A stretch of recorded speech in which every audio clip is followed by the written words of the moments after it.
What a night. And it was the trees, still full of leaf, that bore the brunt. This one fell in Hythe. The tree, which extended right across the road, has just been blown over. And when it rotated, the roots have just lifted the entire shed. It's always been leaning, this one, and they've never ever been pruned or anything. You're not allowed to because there's a preservation on it. There's a whole. I'm surprised it's just the one that's gone. Here in Christchurch, a mighty branch ripped from a giant oak tree gave one family a horrible shock. We woke up about 4 o'clock this morning, big gust of wind. My daughter started screaming, saying a tree had come down in the road. And I looked out the window and, of course, there it is. It's basically crushed 3 cars. I think if it had been another 5 or 6 feet longer, it would come actually in the windows. So we've been quite lucky. At Sandown on the Isle of Wight, a landslip caused the collapse of 2 beach huts.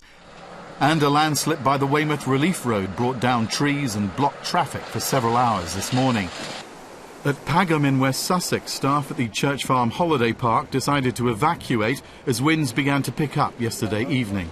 We took our guests that needed assistance earlier, and later on in the evening around 11 o'clock we made the decision to evacuate the site, a voluntary evacuation of the site, just as a safety precaution. All of a sudden we just got doors hammered down, and it was just get out, get out, get out. Eventually over 100 people spent the night in Pagham Village Hall nearby.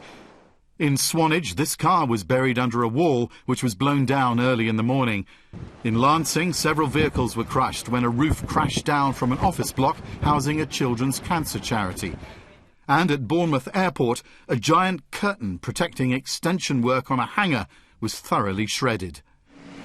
From the early hours, the clean-up crews were at work, this one dealing with trees on the avenue in Southampton. And these workers were clearing away a tree which crashed down in the centre of Reading.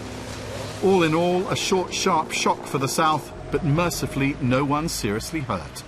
Roger Finn for BBC South Today.